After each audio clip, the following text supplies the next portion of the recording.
Pero ahora, ¿no? Ahora nosotros vamos a hacer una de las manifestaciones más frecuentes de alteración respiratoria o pulmonar. Finalmente, cuando el aparato respiratorio empieza a fallar, ¿no? Cuando empieza a fallar, entonces se va a manifestar a través de un cambio en la coloración, ¿no? Algunos están disléxicos, que es la cianosis, y también con manifestaciones en la ventilación, que significa que vamos a ver el tema de la disnea. Y el tema de la disnea históricamente ya fue descrita con mucho detalle. Por ejemplo, en la vida de Publio Helio Adriano, ¿no? Uno de los emperadores romanos, alrededor del 76, describe lo siguiente, ¿no? Dice que el primer síntoma que padeció fue la disnea, ¿no? Porque hacía unas caminatas hacia el Monte Casio y poco a poco, dice, empezó a tener dificultad respiratoria. Al inicio, a mínimos esfuerzos, ¿no? Al inicio. Momento por el cual dice, tenía muchas dificultades al subir las escaleras de su propio jardín. Luego, dice, esta disnea fue en reposo, vale decir que estaba sentado y empezó a tener dificultad respiratoria. Vamos a ver qué significa disnea de reposo, todo ahora. Miren cómo después esta característica se incrementaba, dice, cuando iba a las ciudades de gran altura. Básicamente está describiendo algunos factores desencadenantes. Y más adelante se empezó a manifestar con otras sintomatologías, fundamentalmente con edema. Edema, dice, perimaliolar. ¿Cuál es perimaliolar? Alrededor de los... ¿Dónde quedan los maliolos? ¿Ah? Los maliolos. Pasado anatomía, ¿no? ¿O no? ¿Ah? ¿Se acuerdan? ¿Maliolo externo e interno? Ah, maliolo. Maliolo es una estructura ósea, ¿ya? Dependiente de la tibia o el peroné, dependiendo de lo que uno esté estudiando. Entonces, alrededor del maliolo, dice, perimaliolar, se podía encontrar edema. ¿Cómo se describe el edema? Aplastando con el dedito. Se hace un hueco, eso se llama fovea. Signo de la fovea. ¿Ya? Signo de la fovea. Luego dice, hacía ortopnia. De todas las palabras que estamos describiendo, ¿no? La ortopnia es la dificultad respiratoria o la disnea que se observa cuando están en decúbito y tienen que estar, digamos, en 45 grados. Dice, necesitaba usar algunos almohadones, o sea, aumentar. Yo no podía dormir así de plano, tenía que usar 2, 3, 4, 5 almohadas de manera progresiva. Y más adelante, dice, empezó a hacer insuficiencia cardíaca congestiva. Como hemos visto el avance de esta sintomatología en este emperador. Y el tema de la disnea nosotros lo vamos a encontrar en diferentes situaciones. Vamos a poner algunas situaciones clínicas que eventualmente se pueden presentar, bastante variadas. 68 años. Bueno, ya pasó una vida y yo estoy cerca. Pero todavía hay juventud. Se hizo angioplastía. Yo no tengo todavía niños. ¿Ya? Angioplastía, colocación de 3 stents. ¿Qué significa eso? Que 3 coronarias estuvieron obstruidas y esas coronarias, a través de un catéter, ¿ya? Vía femoral, han llegado a las coronarias y como estaban un poco obstruidas, han entrado por dentro y lo han dilatado y han dejado en su interior una estructura que lo dilate, ¿no? Que se llaman los stents.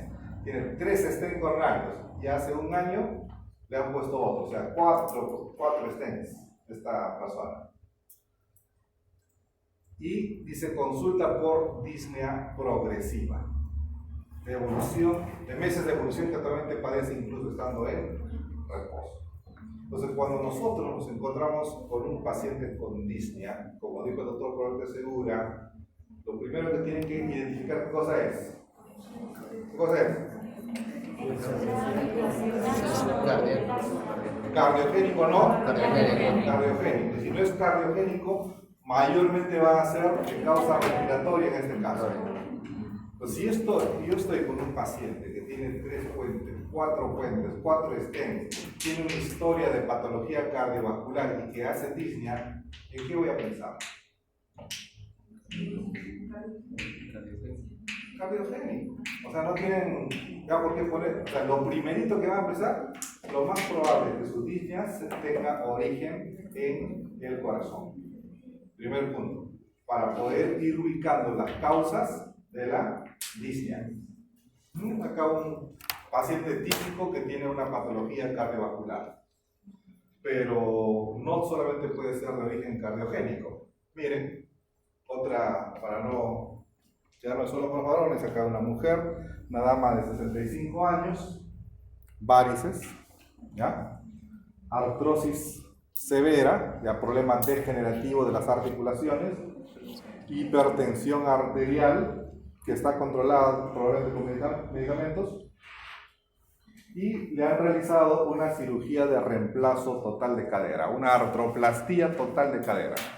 Entonces le han sacado, le cortan la cabeza femoral, se le pone una cabeza de metal, se le pone una cúpula y listo, queda una nueva cadera, porque la cadera anterior está totalmente degenerada. Ese es el reemplazo total de cadera. Y eso fue hace 3 semanas. Estaba tranquila, se fue a su casa asintomática, feliz con su nueva cadera, ¿no? Feliz, ¿ya? Y de pronto, de manera súbita e inexplicable, presentó disnea estando en reposo. ¿Qué piensan ustedes ahí? ¿Ah? Es como, ahí ya tiene que hacer unidad clínica. ¿Qué es lo que ha ocurrido?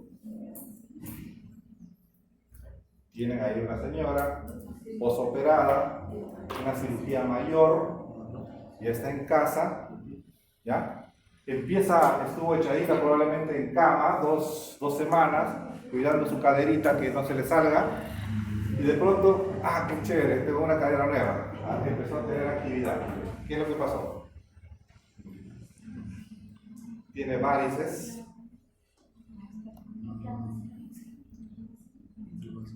tiene que ser así, quickly, vamos, inflamación, siempre piensa lo más difícil. ¿Qué pasa con las varices? Son dilataciones venosas. Entonces, en esas dilataciones venosas, ¿qué cosa hay? ¿Qué hay? Sangre. Es una sangre que está con bajo movimiento, está dilatada. Si la sangre no se mueve, ¿qué pasa? Se coagula. Y si es que las varices externamente se ven, internamente es mucho más grande, las varices profundas. Entonces esas varices, lo que ha pasado probablemente se ha estado formando trombos. Mientras estuvo en reposo, el trombo no se ha movido. Ha estado en reposo echadita, entonces el trombo no se ha movido, ha estado ahí, al contrario, se ha estado formando un trombo más grande, más fuerte, más largo. Y de pronto cuando empieza a moverse, el músculo ¿qué hace? El músculo se contrae y empieza a comprimir a las venas, especialmente las venas profundas. Empieza a comprimir, a contraer prácticamente como si estuviera apretujando. Y ¡plum! Sale disparado por ahí un trombo. Este trombo empieza su viaje, ¿no? Sube por todo el sistema venoso, ¿ya? Vena femoral, ¿a dónde llega? Ilíaca, sigue, ¿a dónde llega? Vena Cava, pues tiene que ir con seguridad, sin miedo. Ven acá. Cava, inferior o superior. Inferior. Son capaces de decir superior ustedes. ¿Ah? Ven acá, inferior. ¿Ya? Ven acá, inferior. ¿Ya? ¿A dónde llega? A aurícula derecha. Todo ese recorrido lo hace tranquilo porque son venas enormes, son ríos grandes, enormes, venones. Y el trombo sigue viajando. Llega a aurícula, es una cavidad enorme, no hay problema. Ventrículo, ¿a qué ventrículo? Izquierdo, ¿no? Derecho, vena.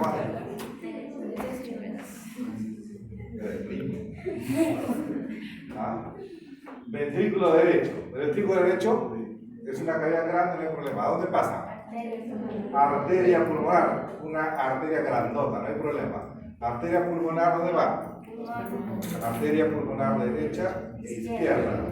Y cada vez empieza a bajar el calibre, ¿no? Empieza a bajar el calibre. Llega un momento en que el trombo se acuña, es como si llega a un punto donde ya no puede pasar. Y plum, tapa. ¿Y qué es lo que está tapando? Territorio pulmonar. Resultado, disnea. Entonces, cuando vean ustedes que alguien ha estado en reposo mucho tiempo, operados, o alguien ha tenido un viaje largo, de repente se va a Lima, Cusco, 20 horas sentado, o está 20 horas en el avión, y tiene factores de riesgo, como por ejemplo tiene varices, usa anticonceptivos, o tiene enfermedad reumatológica, y de pronto cuando ya entra en movimiento y en actividad, empieza a hacer disnea súbita, sospechen, tromboembolismo pulmonar. ¿Ya? Tromboembolismo pulmonar. ¿Ven? Un caso. ¿Cómo se llega a la disnea? Estamos viendo diferentes rutas. ¿Cómo se puede presentar esta disnea? Estudiante de medicina segundo año, ¿ya? Está en fases finales de su examen, de su módulo, ¿ya? De su módulo, y percibe súbitamente sensación de falta de aire, ¿ya? Hormigueos por todo el cuerpo y manifestaciones de ansiedad y sensación de falta de aire, como dice acá. La sensación de falta de aire puede conocer como ¿ya? Mujer de 20 años. Lo describe a muchos que están acá. ¿Qué pueden pensar? ¿Ah? Estrés. La vida cotidiana. Y esto he tenido varios casos. Estaba ahí pintando plantas una vez. Y dije, doctor, ahí una chica está convulsionando. Ahí en su salón iba a dar examen y se puso a convulsionar. Era epiléptica, ¿no? ¿Ya? Entonces, ¿qué pasa? No puedo mover las manos y los pies. Hice un par de cosas, saqué diagnóstico centro médico, alumno voluntarioso, lo echan allá. Y lo que estaba haciendo se llama síndrome conversivo. ¿Ya? El síndrome conversivo es fácil de diagnosticar. Entonces, de pronto se presenta en personas jóvenes, habitualmente mujeres, con labilidad emocional, con ansiedad, y empieza a tener manifestaciones orgánicas, ¿no? O sea, empieza a tener a veces como que le falta el aire, no puede mover el pie, no puede mover la mano, muchas cosas.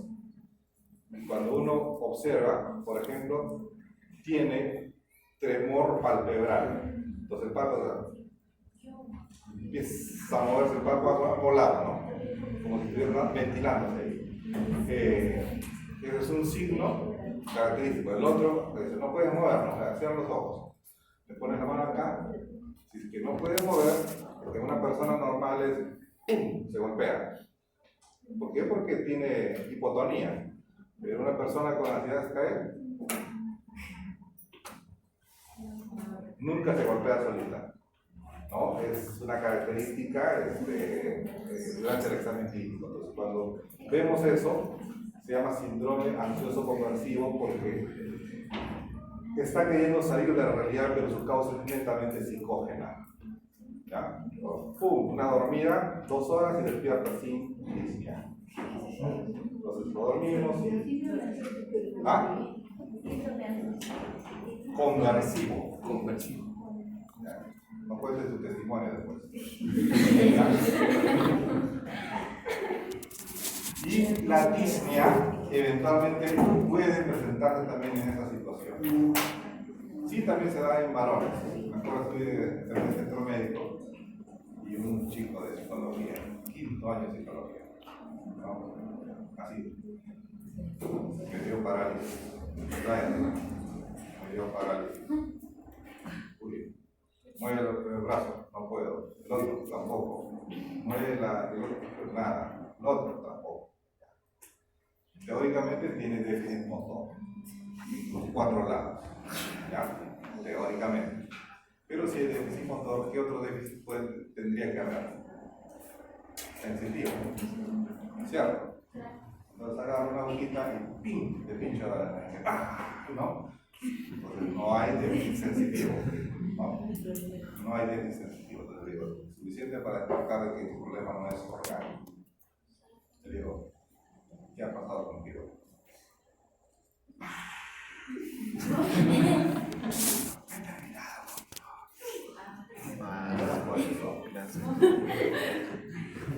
Por eso se te paraliza todo el cuerpo. Qué triste, ¿no? ¿Un qué? ¿Ah? Literalmente, ¿un qué? Igual, una dormida y se despertó con las 4 extremidades que han mencionado. Se da en ambos lados.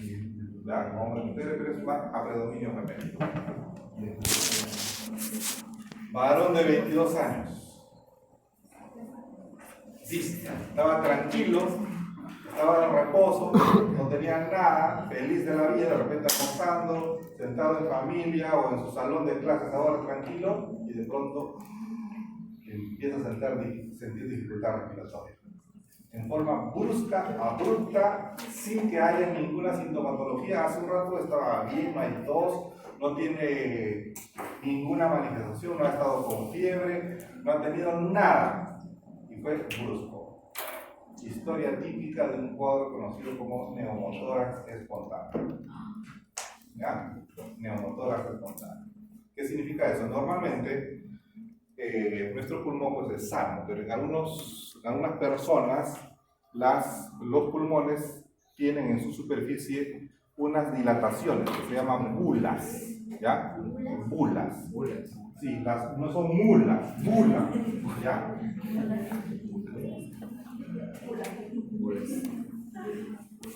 Entonces, sí, tenemos acá ya nuestro pulmoncito.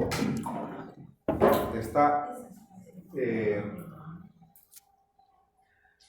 a veces acá tiene una dilatación, ¿ya? En algunas partes de su superficie puede tener una dilatación.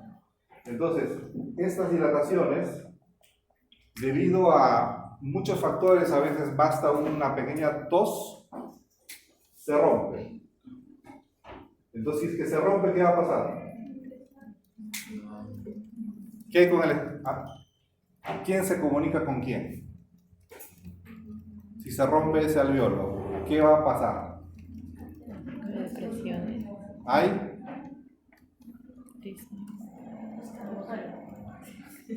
Inteligente. ¿Hay? Sí, es cierto, pues. ¿Pero por qué? O sea, neumotórax significa que entra aire. ¿Por dónde entra el aire? Está entrando por la vía respiratoria. Llega al alveolo y al llegar al alveolo encuentra una ruta que está abierta y se mete. ¿A dónde? A la pleura. Entonces, con cada respiración está entrando más aire a la pleura y el pulmón se colapsa más. Como le falta el aire, toma más fuerte el aire, ¿no? Entonces entra más aire a la pleura y el pulmón se colapsa más. Resultado, neumotórax. ¿Por qué? Por eso. Se rompió una dilatación y esto generó, digamos, un neumotórax espontáneo. y se ve en personas jóvenes sin ningún factor de riesgo, pues radiografía, pulmón colapsado, entonces hay que ponerle un dren y pasarlo, digamos, al cirujano de tórax. ¿Ya? Hasta aquí, conclusión. La disnea puede estar presente en cualquier persona, con patología o sin patología. Y la idea en esta clase es encontrar una sistematización para el estudio de la disnea. Entonces, ¿qué es la disnea?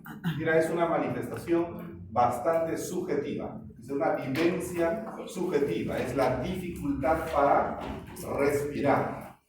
Me falta el aire, dificultad respiratoria. ¿Ya? Y la intensidad puede ser muy variable. Sí, sé que me falta el aire porque viajé a la altura y cuando camino 5 pasos me falta el aire. ¿Ya? Muy bien, una disnea por exponerse a zonas de alta altitud. O me voy al segundo piso y cuando llego al segundo piso digo que me falta el aire. ¿Ya? Historia de 20 alumnos aquí, sedentarios, que suben 3 pisos y les falta el aire. Suben al laboratorio de anatomía y les falta el aire. ¿No es cierto? ¿Ya? Disnea, es disnea, disnea es intensidad variable, la médica ahora está ahí. Entonces, esa es la disnea. Y los mecanismos para que se produzca la disnea, básicamente, tienen un componente bastante subjetivo y por lo tanto va a depender mucho de la integración de corteza cerebral, porque tiene manifestación subjetiva. Pero esto va a estar alimentado por quimioreceptores, mecanorreceptores, receptores metabólicos que se van a integrar en los centros respiratorios, van a generar una orden en las estructuras musculares o músculos respiratorios y estos van a generar, digamos, esa sensación de falta de aire. Bueno, tenemos ahí algún mecanismo para explicar el tema de la disnea. Lo cierto es que la disnea nosotros podemos explicarlo de una manera básica si es que nos circunscribimos a disneas de causas respiratorias. Si alguien ha estado tosiendo, si a alguien le dolía el pecho por varios meses, si estaba con fiebre, no voy a pensar pues, que es una disnea netamente inmunológica, así que hay un problema respiratorio. Pero cuando yo pienso en causa respiratoria, tengo que abrir mi abanico. A ver, ¿problema de qué? De vías. Realmente le decía, el problema de vías es un problema parenquimal y a veces se estudian en forma conjunta pleura parenquimal porque va de la mano, ¿no? Es un problema parenquimal, alveolar o pleuroparenquimal, o de repente no son ninguno de los dos y es un problema de pared costal, ¿no? Entonces es un problema osteomuscular, no es ni de conducción ni de alveolo, sino un problema de pared. Entonces allí ya he avanzado bastante en poder ubicar en alguna de esas 3 estructuras y poder identificar lo que ya hemos visto también, si existe la posibilidad de una alteración ventiloperfusión que me explique alteraciones en este índice respiratorio. Y nosotros hemos mencionado que cuando eso ocurre se va a manifestar fundamentalmente con 2 cosas, hipoxemia e hipercapnia. Y cuando ese proceso se manifiesta con una saturación menor de 85, vamos a encontrar la presencia de cianosis. Ya estamos encontrando disnea y ahora el concepto de cianosis, que es la coloración azulada de la piel y las mucosas. Pero no solamente el pulmón puede dar origen a la disnea, puede encontrar una disnea de causa cardiovascular, ya, la causa cardiogénica, como dice la causa no cardiogénica. Acá, el problema es el músculo, hay problema de cavidades izquierdas, ¿no? Es un problema de vasos, ¿ya? O es un problema de la envoltura, ¿no? Es un problema muscular, vascular o del pericardio. Entonces hay que identificar en el corazón en qué lugar puede estar ubicada la causa de este mecanismo de la disnea. Y luego tenemos que estratificarlo.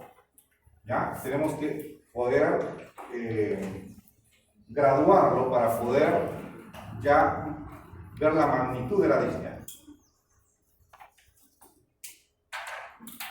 Así tenemos una disnea, y esta es una clasificación, disnea de clase funcional 1.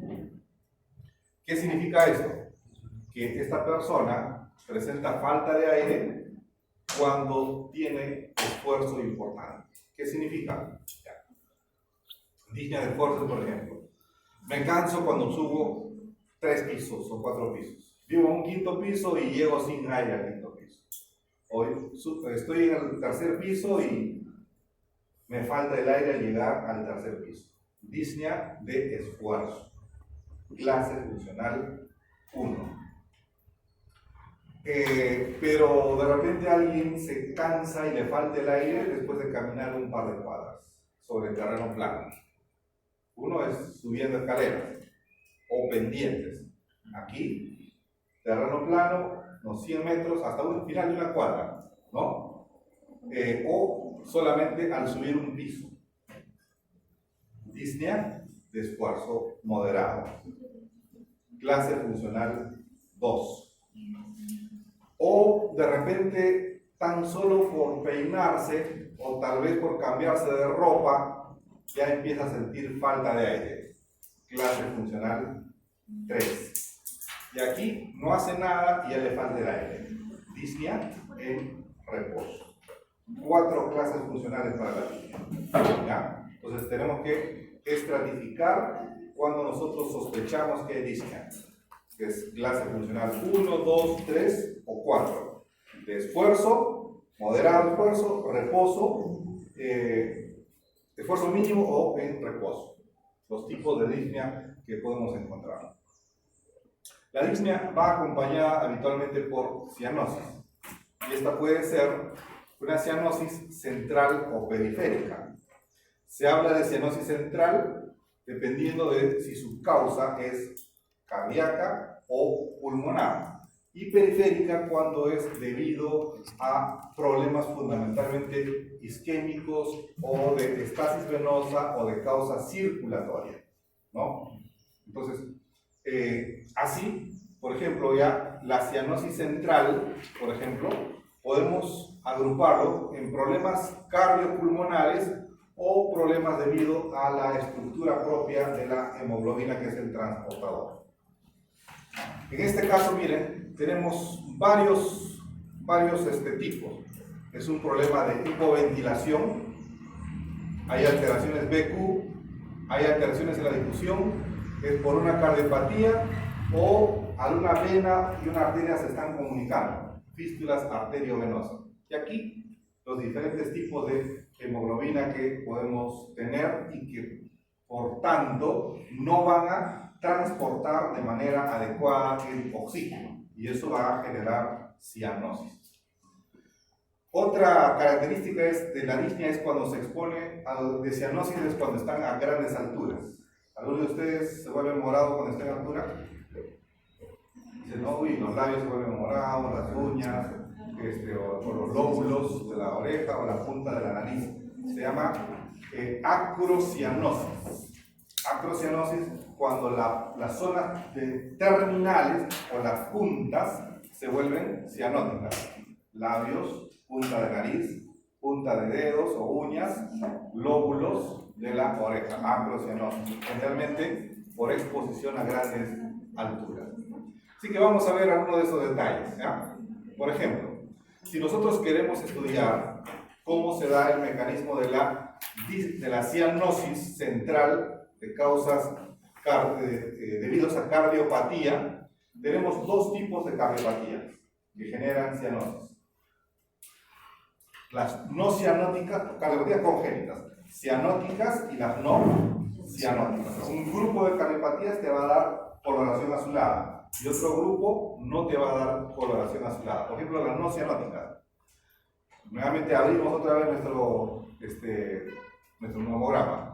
Si es que tienen flujo pulmonar alto o tienen un flujo pulmonar normal. Y ahora vamos a ver por qué. Algunos tipos principales. Por ejemplo, tenemos ductus arterioso. ¿Saben lo que es un ductus arterioso? ¿No es cierto? ¿Han hecho embriología cardiovascular?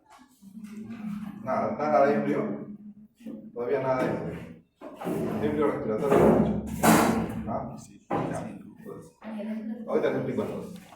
Tenemos comunicación interauricular, comunicación interventricular y la ventana aortopulmonar, ahorita lo vamos a ver. Por ejemplo, aquí tenemos un bebé.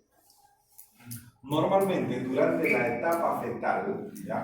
Durante la etapa fetal existe comunicación, ¿ya? Existe comunicación, miren ustedes. ¿Qué arteria es esta? ¿Ah? Aorta, ahí sigue la aorta, cayó la aorta y sigue su camino. Esto es arteria pulmonar, ¿ya? De un lado y otro lado. Cada uno sigue su recorrido, sigue su camino. Pero miren, en este caso, ¿qué cosa hay? ¿Ah? Ese ductus arterioso existe normalmente en la vida intrauterina. Hay comunicación entre la arteria aorta y la arteria pulmonar. Todo feto en vida intrauterina va a tener su ductus arterioso. Pero ¿qué ocurre? Al nacer, por diferencia de presión y por actividad de ciertos mediadores, genera una contracción de esas estructuras musculares y luego este ductus, ¿qué pasa? Se cierra. Se cierra. Pero en algunos no se cierra o no se cierra bien, y eso se llama persistencia de ductus arterioso. Entonces, cuando hay persistencia de ductus arterioso, el chiquito pues empieza a desarrollarse y de pronto empieza a hacer disnea. Cuando empieza a lactar, empieza a transpirar como loco, ¿no? Y empieza a tener hiperventilación. Este chico es sudalón, suda bastante, suda bastante, le ha salido su papá, ¿no? Suda bastante, qué bonito, ¿no? Y de pronto ya ve que apenas empieza a lactar, porque lactar significa un ejercicio, un esfuerzo. Y eso les genera disnea y posteriormente alguna manifestación. Entonces, ¿qué es lo que pasa? Miren ustedes. Miren. ¿A qué grupo pertenece? A flujo pulmonar aumentado. ¿Por qué? Miren, viene por la arteria aorta. Entre estas dos, ¿cuál de los dos tiene más presión? ¿Cuál de los dos tiene más presión? ¿Sistema arterial, aórtico o pulmonar? Aórtico. ¿Qué piensan? Eso ya ni deben pensar. Es aórtico. Es altas presiones, 120 en sístole, 120 en mercurio. ¿El otro cuánto tiene? ¿Ah? ¿Cuánto tiene? 80. ¿Qué da más? ¿Cuánto tiene? A ver. 80. ¿Otro? No saben opinar. La presión baja. 20, 25 normalmente a nivel pulmonar. No se olviden que le dije. La arteria pulmonar es presiones bajas, ¿ya? Presiones bajas. Entonces, miren, aquí ambos están circulando, pero la presión en el sistema aorta es alta. Cuando llega aquí a la bifurcación, ¿de dónde a dónde se va a ir la sangre? De la aorta a la arteria pulmonar. Por lo tanto, el volumen y el flujo pulmonar, ¿cómo va a estar? Aquí recibe su volumen, pero aquí recibe otro volumen desde la aorta. Por acá sale un poquito también de la aorta pulmonar por la dirección a la aorta, pero casi es mínimo. Lo que ocurre más es de la aorta hacia la pulmonar. ¿Cuál es el resultado? Flujo pulmonar aumentado. ¿Está claro? Esa es una característica. Entonces, flujo pulmonar aumentado, y como el pulmón está con presiones altas, ¿qué va a pasar? ¿Qué va a pasar? ¿Qué va a pasar? Aumenta la presión en el territorio pulmonar llega hasta los capilares y pasa al otro lado, edema. Resultado, disnea. Miren cómo se integra todo. La fisiopatología es el estudio de la fisiología de la enfermedad. ¿Ya? ¿Por qué ocurre la enfermedad? Y estamos integrando ahora nuestros conceptos que ya sabemos. Entonces, una característica del ductus, por ejemplo. ¿Qué más? Aquí, ¿qué estamos viendo? Cámaras cardíacas. ¿Ya? Izquierdo, derecho. ¿Pero qué estamos observando? ¿Ah? La membrana. Sigue, tibio.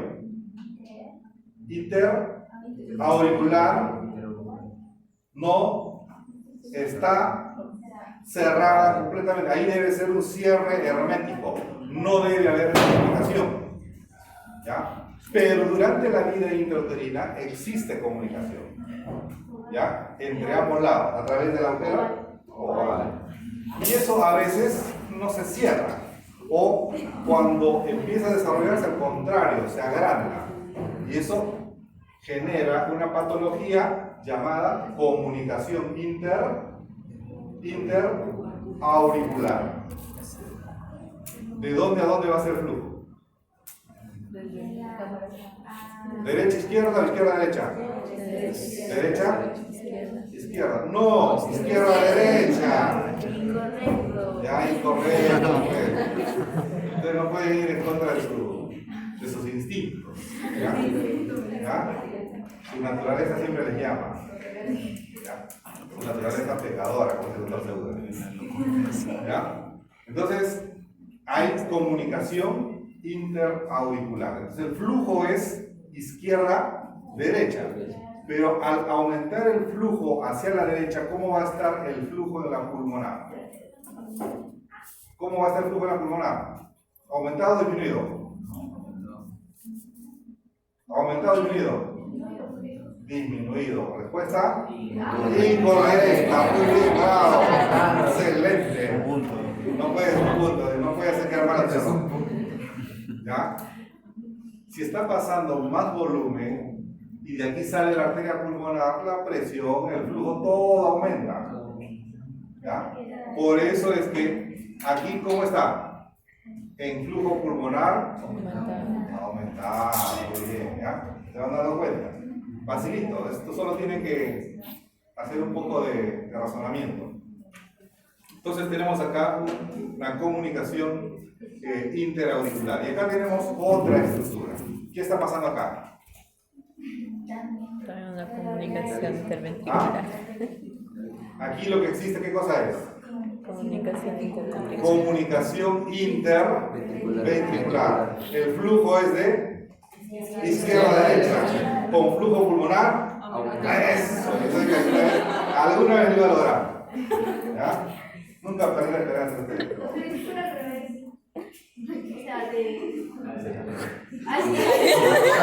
No se puede con los genes. ¿Ah? Que vaya de derecha a izquierda. ¿En qué situación diría de derecha a izquierda? Con un marciano realmente parece. Cuando es 10. Porque de todas maneras podría ocurrir, ¿sabes de qué caso estoy pensando? ¿Dónde puede ocurrir? Cuando hay transposición de grandes vasos sin defecto interventricular. La aorta, en lugar de salir del ventrículo izquierdo, sale del ventrículo derecho. ¿Ya? Eso se llama transposición de grandes vasos. Y si ahí hay esto, tal vez en ese caso podríamos pensar aquí. ¿Cómo se llama para recordarme? ¿Tu nombre cuál es? Rosita.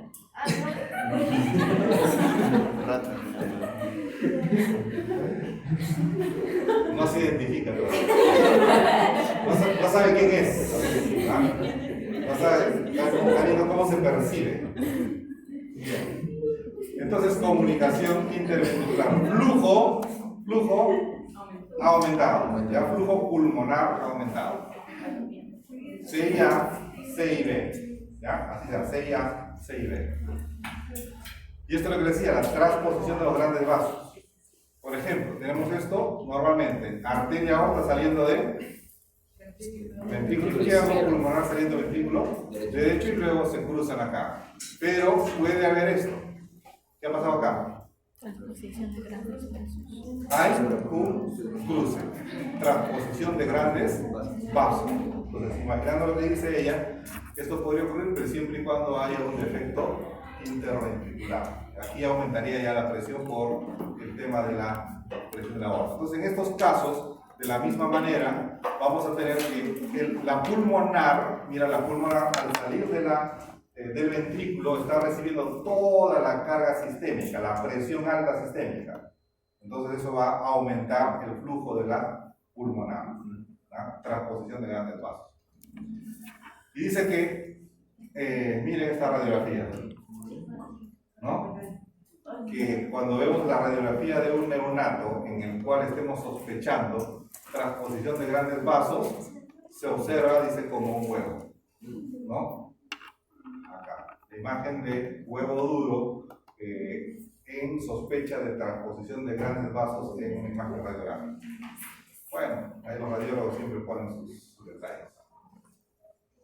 Con flujo disminuido, también hay esa otra posibilidad. ¿Ya? Flujo disminuido. Bien, ahí también algunas otras características. Estos lo van a ver probablemente más cuando hagan cirugía cardiovascular. Ya van a llevar ustedes en el octavo ciclo que llegan. Es una broma pesada. Muy pesado. Yo sé que todos van a llegar. Muy bien, entonces vamos a mostrar solo un ejemplo, la tetralogía de Pallotta. ¿Han escuchado la tetralogía de Pallotta? ¿No? Ahora se lo voy a presentar. Muy bien, la tetralogía tetra viene de 4. ¿Ya? Tenemos que encontrar 4 características en un paciente que nosotros sospechemos esta patología, tetralogía de Pallotta. 1. Que la pulmonar, la arteria pulmonar está estrechada, estenosada, está angosta, está constreñida. Por lo tanto, si está constreñida, va a dejar pasar menos flujo. Por eso es de flujo disminuido. Una característica estenosis pulmonar. Desplazamiento, miren, hacia la derecha de la aorta. La aorta que normalmente debe salir aquí del ventrículo izquierdo, cabalga en el septo y una parte sale del ventrículo izquierdo y otra partecita sale del ventrículo derecho. ¿Ya? Entonces, esta aorta, miren, aquí tiene la aorta. Esta aorta llega hasta acá, pero esto llega hasta acá. Entonces, está recibiendo sangre de este lado y también de este lado, por 2 rutas. Se llama aorta cabalgante, cabalgamiento de la aorta, desplazamiento hacia la derecha. Pero para que ocurra eso, tiene que haber una, ¿qué cosa? Una comunicación interventricular. En el tabique hay un hueco, entonces hay una comunicación interventricular. Si no, no habría cabalgamiento. Y luego, miren ustedes, como el ventrículo derecho está recibiendo un flujo mayor y está soportando, digamos, un volumen que viene de las venas cavas superiores e inferiores, pero no puede salir. Supongamos, hay un terremoto y en lugar de abrir las 2 puertas, solamente dejamos un pequeño espacio para que salgan todos. Todos quieren salir. ¿Qué va a ocurrir acá? Aumenta la presión de salida, porque todos quieren salir al mismo tiempo. En este caso, ya la sangre del ventrículo derecho quiere ser expulsada hacia la pulmonar, pero la pulmonar, ¿cómo está? ¿Cómo está la pulmonar? Estenosada, estrecha. Por lo tanto, el corazón derecho aumenta su músculo para hacer más fuerza, aumenta la masa, se hipertrofia. hipertrofia del ventrículo derecho para vencer la estenosis pulmonar. Entonces, esas características las vamos a encontrar en la tetralogía de Fallot. Estenosis pulmonar, desplazamiento hacia la derecha, CIB con comunicación interventricular y hipertrofia del ventrículo derecho. ¿Qué es el 1? Estenosis. 2. Tercero. Comunicación interventricular. Cuarto. Ya después, así mismo, ¿ah? 4 puntos. Pregunta, describa las 4 características de la tetralogía de Fallot. Ya, una fija. ¿Ah? Bien, entonces la cianosis, ya aquí tenemos a alguien con cianosis, ¿ya? ¿Se acuerdan de la película, no? ¿Han visto? ¿Ya? Dolly. ¿Qué más? Porque no recuerdan lo que leen. ¿Ah? ¿Ya? Yo lo pongo acá por la cianosis, no por otra cosa. Entonces, vamos a seguir viendo algunas características de lo que estamos manifestando. Y no sé por qué dice estos zapatos suecos en la tetralogía, pero yo veo una bola acá. Pero los radiólogos dicen que ven un zapato. ¿Usted ve un zapato? Sí. Pero los radiólogos dicen que hay un zapato sueco. Y sueco todavía. ¿Ah? Así lo van a encontrar en los libros. Pero yo nunca le creo a los radiólogos. Así que es igual de importante.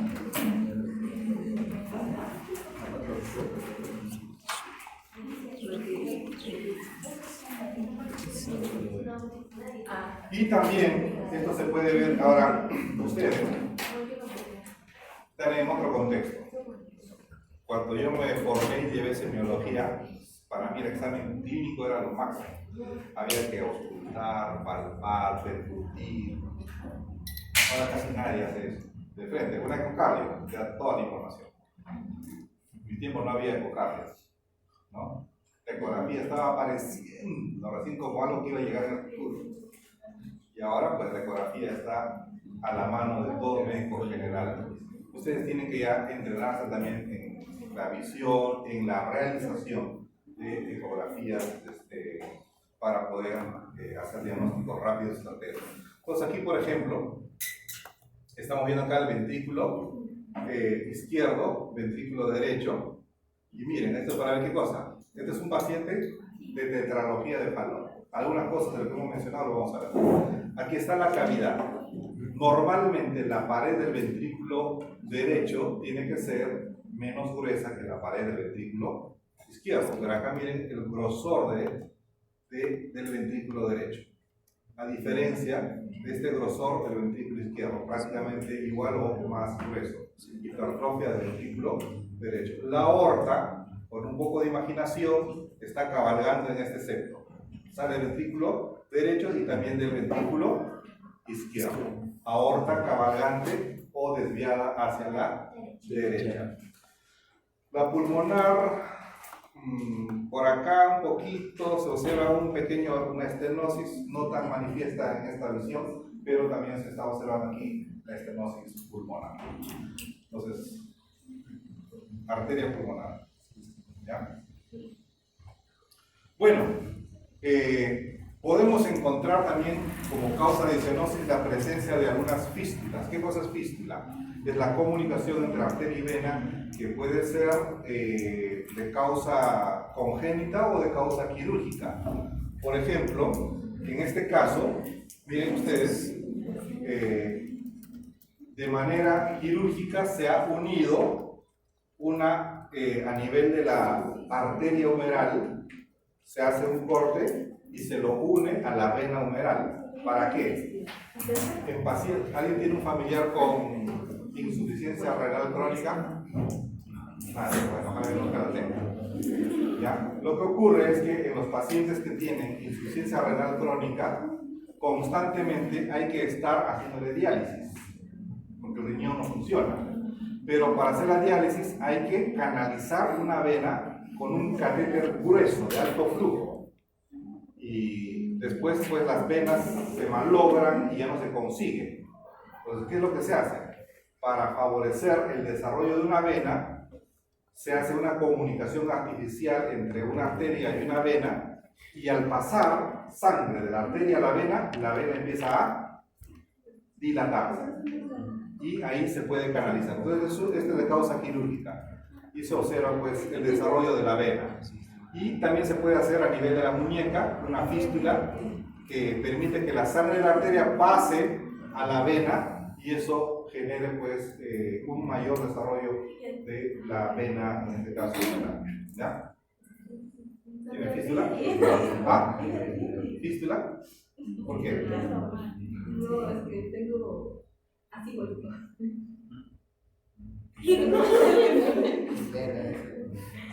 Las muchas letras de esta política. No, eso no es fístula. ¿Ya? Esa es una distribución venosa superficial. ¿Ah? Que no lo tenga, Simplemente se ve la superficie.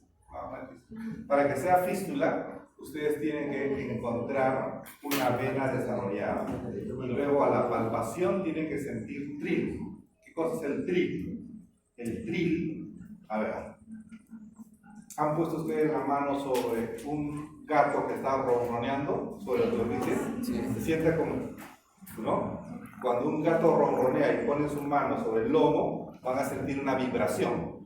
Esa vibración es muy semejante al efecto que uno pone sobre una zona con fístula. Y eso se llama tril.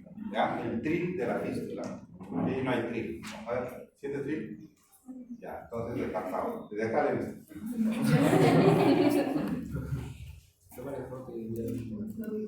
Bueno, otra causa de cianosis central, le decía, también era por alteraciones en la estructura de la hemoglobina. Uno de esos efectos es la metahemoglobinemia. Aquí les presento, por ejemplo, a una persona que al parecer es la persona con más cianosis y que está tranquilo, ¿no? Ya se acostumbró, ¿no? Miren, esta es su coloración normal, ¿ah? Y él es blanco, ¿ah? Por mi casa había un niño azul. ¿Sí? Igualito. Ese es morado, el niño era azul. Por ahí cumplimos. ¿Ya? Metahemoglobinemia. ¿Qué es lo que pasa? Entonces, la metahemoglobinemia hace pues que en lugar de que la hemoglobina normal esté presente, la hemoglobina, en este caso la variante, la metahemoglobina, esté anormalmente elevada. Porque ustedes saben que en el metabolismo de la hemoglobina tiene un componente ferroso y férrico, o sea, hierro con dos radicales y otro con tres, o sea, el férrico.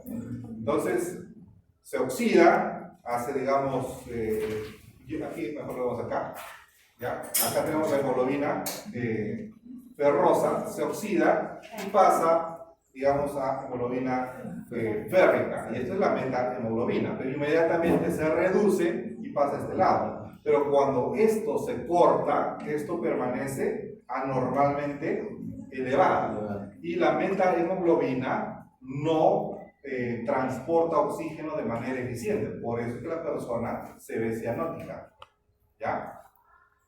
Y hay una menor capacidad de transporte de oxígeno. El resultado es cianosis. Entonces, en una persona de esas características hay que descartar también metahemoglobinemia. En los casos de cianosis periféricas, ya de causas vasculares, de causas circulatorias, ¿no? Pueden ser pues cianosis que pueden ser localizadas en un solo lado, pueden ser asimétricas, y vamos a ver algunos de estos tipos. Uno, cuando la sangre ya no tiene la velocidad ni la fuerza suficiente para llegar a las zonas más alejadas. Una persona con presión muy baja dice, está frío. ¿Por qué? No llega sangre. ¿Ya? No llega sangre. El gasto cardíaco es bastante débil, bastante bajo. O alguien que tiene exposición al frío, rápidamente a veces los dedos de la mano se le enfrían, ¿ya? Exposición al frío. O que de repente la arteria en los diabéticos se les tapa, obstrucción arterial. Son problemas periféricos. O porque hay obstrucción venosa, también. O porque de alguna razón la sangre se está redistribuyendo a otras zonas y la piel queda bastante fría. Ejemplo, cuando alguien hace, digamos, un ejemplo más práctico. Yo estaba con el odontólogo, estaba haciendo una curación dental y una vez que me ponen la anestesia, todos los odontólogos utilizan lidocaína con epinefrina. ¿Para qué? Para que haya vasoconstricción y no sangre mucho. Entonces, con la epinefrina hace que las arterias y venas colapsen y entonces no sangra mucho mientras ellos hacen la curación. Entonces utilizan anestesia con epinefrina. Pero cuando uno utiliza ese tipo de anestesia hay que tener mucho cuidado en no inyectar en un vaso sanguíneo, porque si no estarías inyectando epinefrina directamente al vaso sanguíneo. Así que cuando inyecta, lo pone, inmediatamente empiezo a sentir una taquicardia y empiezo a sentir una sensación de que se me baja, que todo el cuerpo empieza a transpirar. Yo dije, uy, ya lo metió, empiezo a pensar, ¿no? Ya lo metió a la arteria. Y entonces el odontólogo empieza a preocuparse. Doctor, ¿le pasa algo? ¿Le pasa algo? ¿Se está volviendo pálido? ¿Le pasa algo? Tranquilo, le digo, solo levanta mis dos pies. En alto. ¿No? Ahorita levanta los dos pies en alto para redistribuir el flujo y asegurar perfusión cerebral. ¿Cuál es el riesgo? Que la epinefrina empiece a producir arritmia y posteriormente haga parada cardíaca. ¿No? Pero digo, no tengo factores de riesgo, hago deporte, voy a aguantar este ritmo. Porque la epinefrina tiene efecto rápido e inmediato, va a pasar en 3 a 5 minutos. Lo denunció. No sirve, ¿para qué? No, puede pasar cualquiera, ¿no? Entonces el otro estaba asustado, ¿no? Asustado. Y entonces, está transpirando, está pálido. Sí, digo, es el efecto de la epinefrina. ¿Qué había pasado? Redistribución del flujo sanguíneo. La piel tuvo pues con vasoconstricción y todo el flujo se fue hacia otro lugar. Entonces, yo, doctor, entonces lo suspendemos. No, ¿para qué? Ya está anestesiado. Continúe, le digo. Continúe, porque ya esto pasa. Digo. No se preocupe, esto es, yo soy anestesiólogo y esto lo veo siempre y lo manejo. Después de 5 minutos pasa, queda todo bien, digo. No hay problema. Sí, doctor, ¿verdad? ¿Seguro? Sí, continúe, digo, no hay problema. Está más asustado que yo, digo. Así que, pero se sintió ahí la pegada de la epinefrina directa a la arteria, me parece, pues ni siquiera fue a la vena. Igual, puse el pinchazo y ¡pum! Sentí una palpitación, pero brutal. Redistribución del flujo sanguíneo. ¿Qué más? Miren ustedes, esto no es pintura, ¿ya? Se llama fenómeno de Raynaud y se da como exposición al frío. ¿Alguno de ustedes tiene? Nadie. Yo en el grupo anterior encontré que tenía fenómeno de Raynaud. ¿Qué es lo que pasa? Cuando está en la zona fría, hace palidez. Mira, acá hay palidez. ¿Qué es lo que pasa? Las arterias se constriñen. Al haber constricción arterial, ¿qué va a pasar con los dedos? Se palidece. Pero luego, como están pálidos buen rato, cambia de color. ¿A qué color? Azul. Ya hace cianosis. Pero luego empiezan a recuperar el color y se vuelven rojos. Hacen esos 3 cambios de coloración, ¿no? Palidez, cianosis y otra vez rubicundez. ¿Ya? Es el fenómeno de Raynaud que presenta, digamos, estas características. Hay muchos procesos que explican esto, ¿no? El tema es que hay vasoconstricción, hay alguna migración de mediadores, agregación plaquetaria y en algunos casos puede haber trombosis y compromiso de los temas digitales. Pero también puede haber, miren ustedes acá, que la arteria femoral se obstruya. Al obstruirse no va a llegar sangre a los miembros inferiores. Es muy frecuente en personas diabéticas. Ejercicio para prevenir eso. ¿Ya? Bastante ejercicio. Entonces acá, miren ustedes, obstrucción en la arteria ilíaca. Lo que se hace en estos casos es se pone un catéter por acá, se mete aquí una estructura, luego se dilata y luego se jala y se rompe este tronco. Se puede hacer. Cuando eso no funciona, entonces lo que hay que hacer es un bypass. Hay que hacer un puentecito para cruzar la estenosis por cirugía. Esta es una manifestación de trombosis venosa, diabéticos o personas que usan anticonceptivos. Entonces empieza a tener venas varicosas y cambio de coloración en los miembros inferiores. ¿Ya? Problemas de cianosis unilateral, no es generalizado, eso es periférico. Miren la diferencia. Cuando hay trombosis venosa, entra la sangre, pero no puede salir porque las venas están cerradas. Esto se diferencia de la trombosis arterial por dos características. La trombosis venosa es caliente, le pones la mano y está bien caliente. La trombosis arterial le pones la mano y está fría. ¿Ya? Porque la trombosis arterial no llega sangre. Acá llega bastante sangre, pero no puede salir. La trombosis venosa profunda.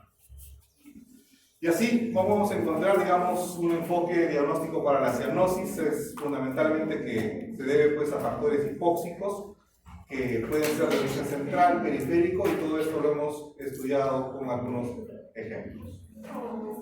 Y una poesía para ustedes.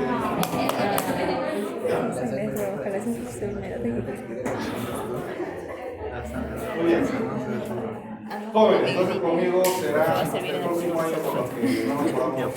Esa pregunta fija. Sí. Pero creo que no Pero vamos a en hacer el cuarto, eso la todo. fija del examen.